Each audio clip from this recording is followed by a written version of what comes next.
મોટા સમાચાર નાસિકના બહુચર્ચિત કેસમાં આખરે પોલીસને મોટી સફળતા મળી છે। આ મામલો દેશની પ્રતિષ્ઠિત IT company TCS Tata consultancy services સાથે જોડાયેલો છે અને અત્યંત ગંભીર આ મામલો છે। છેલ્લા 44 દિવસથી ફરાર આરોપી નીદા ખાનની ધરપકડ બાદ હવે આ કોર્પોરેટ લવ જેહાદ મામલે મોટા ખુલાસા થવાની શક્યતા છે।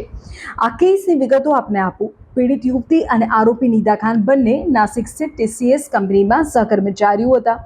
આક્ષેપ છે કે ઓફિસમાં કામ દરમિયાન જ નીદા ખાને પીડિત યુવતીને ટાર્ગેટ કરી અને તેને એક યુવકના સંપર્કમાં લાવી। આક્ષેપ એવો છે કે TCS જેવી પ્રોફેશનલ કંપનીના વાતાવરણનો ઉપયોગ ધર્મ પરિવર્તન અને બ્રેઇન વોશિંગ માટે કરવામાં આવ્યો। વર્ક પ્લેસનો દુરુપયોગ થયો। નીદા ખાન પર આરોપ છે કે તેણે યુવતીના અંગત જીવનમાં દખલગીરી કરી અને ધાર્મિક બાબતો તરફ વાળવા માટે દબાણ કર્યું।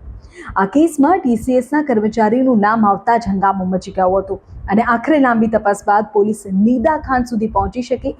44 દિવસની શોધખોળ બાદ નીદા ખાન મળી છે।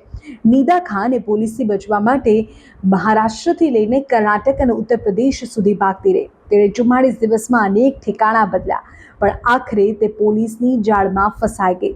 તે સતત પોતાના મોબાઈલ ફોન અને સિમ કાર્ડ બદલી રહી હતી, પરંતુ પોલીસના ટેકનિકલ સર્વેલન્સ અને સાયબર સેલની મદદથી તેનું છેલ્લું લોકેશન ટ્રેસ કરવામાં આવ્યું। તે હરિયાણા કે યુપી સરહદની આસપાસ હોવાની શંકાના આધારે નાસિક પોલીસે ઓપરેશન પાર પાડ્યું। TCS જેવી મોટી કંપનીનું નામ આ વિવાદમાં આવતા હવે કોર્પોરેટ સેક્ટરમાં કામ કરતી યુવતીઓની સુરક્ષા અને ઓફિસ કલ્ચર પર ગંભીર સવાલો ઊભા થયા છે।